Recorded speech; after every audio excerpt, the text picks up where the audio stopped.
Jambo jingine ambalo litatusaidia sisi kumjua Yesu vizuri, lazima viburi vife ndani yetu.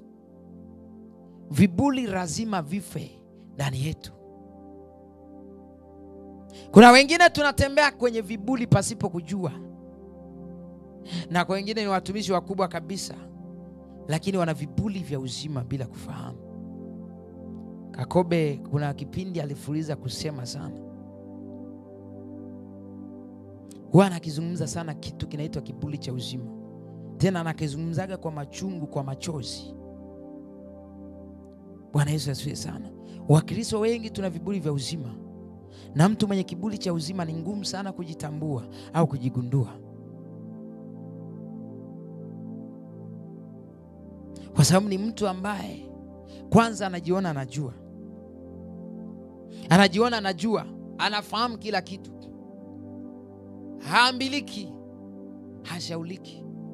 Mtu mwenye kiburi cha uzima. Ana siasa nyingi kupita kawaida, uswahili wa kutosha. Kiburi cha uzima. Sasa Roho Mtakatifu hawezi kaa eneo hilo. Hawezi kaa kwa mtu wa namna hiyo. Hawezi. Na kama hawezi, huyu Yesu namjuaje? Mafumbo ya Mungu atafunuaje? Nani atakufunulia?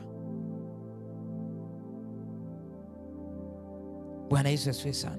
Ndio nakuta watumishi wengi wanaenda madhabahuni, wanafundisha vitu wanavyovijua wenyewe. Muda mwingine watumishi wengine wanafundisha vitu walivyofundishwa vyuoni kule. Amesoma chuo cha Biblia, au mafundisho aliyofundishwa huko analeta na kanisani. Hamuulizi Roho Mtakatifu nini afundisha, ila kwa sababu amesoma chuo cha Biblia basi anauelewa na tekniki za kutunga masomo, anaelewa, anafahamu.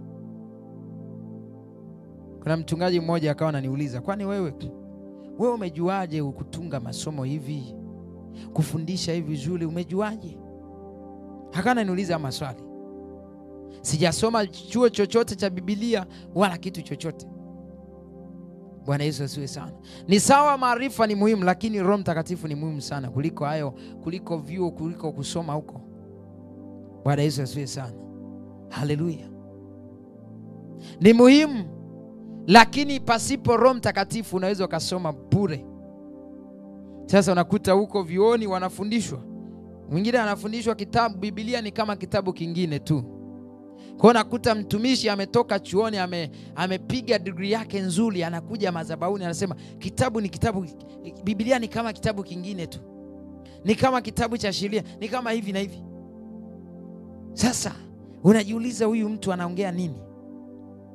Anaongea nini? Maana yake Biblia anamaanisha ni kama kitabu cha physics, ni kama kitabu cha chemistry, maarifa ya jamii, sijui nini, vya histori, vya mashairi, vitabu vya ndio anachomaanisha. Sasa uone kama unawapotosha watu.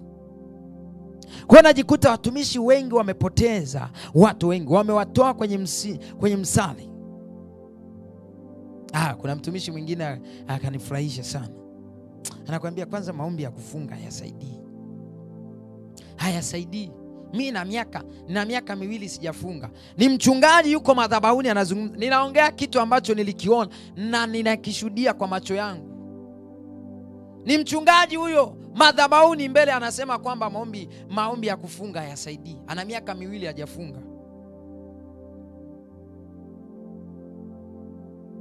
Maana yake huyu mtu hata neno alifahamu vizuri. Hata Yesu amjui vizuri. Angelikuwa anamjua Yesu vizuri, angejifunza kwake. Kama yeye alifunga siku 40 bila kula wala kunywa, ikuaje leo useme wewe maombi ya kufunga hayasaidii?